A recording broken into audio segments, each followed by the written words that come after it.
आयुष्य कोणासाठीच थांबत नाही. तू थकलास, तुटलास, पडलास तरी दुसऱ्या दिवशी तुलाच उठून सगळं सांभाळायचं असतं.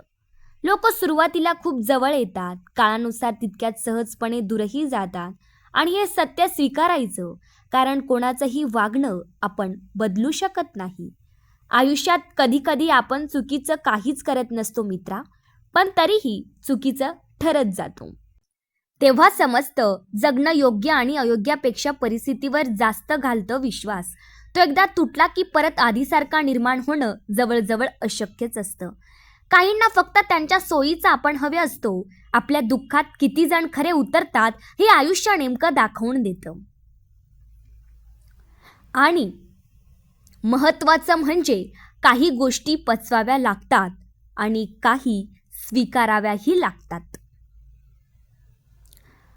आणि काही लोकांना शांतपणे विसरावं, कारण शेवटी आयुष्य एकच शिकवतं, जगणं शिक स्वतःसाठी, बाकीचं सगळं वेळेनुसार बदलतंच.